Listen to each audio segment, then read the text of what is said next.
Ka-journey, kabalo ba ka? Unsay tinuod nga kusog kaayo nga prayer? Dili pirmi makita sa simbahan. Kasagaran, makita sa ospital. Home na ni nga video, basin makarelate ka. Kanabi tong pag-ampo nga dili scripted, dili tungod kay Sunday, dili tungod kay naa sa schedule, kundi tungod kay gikinahanglan gid nimo si Lord. Kana ang prayer nga tinud-anay. Kana ang prayer nga gikan gid sa kasing-kasing, dili sa bakbara. Ingon pa ni Jemron, when the moment of needs arrives, sincerity becomes automatic. Kay mao man gyud. Sa simbahan, usahay formal kayo ta. Pero sa ospital, dito nato makita ang tinuod nga tawo. Walay arte ug walay ego.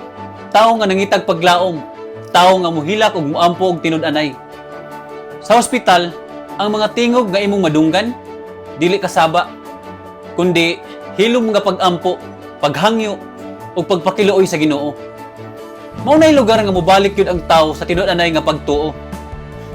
Ug usahay ka journey, ang pinaka-strong nga lessons dili nato makuha sa classroom, kundi sa lugar nga makapahinumdum nato unsa ka importante ang kinabuhi. Mabitaw, let's lead our life with humility, sincerity ug grateful heart.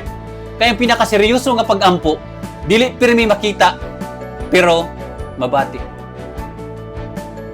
Mauning akong pa-remind nimo karon, ka-journey. Ayaw hulatang maglisod ka ginhawa ay ha kamuampo ug tinuod.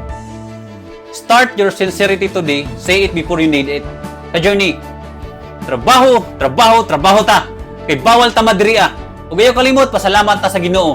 Kay sa Deuteronomy chapter 8 verse 18, remember the Lord your God, for it is He who gives you the ability to produce well.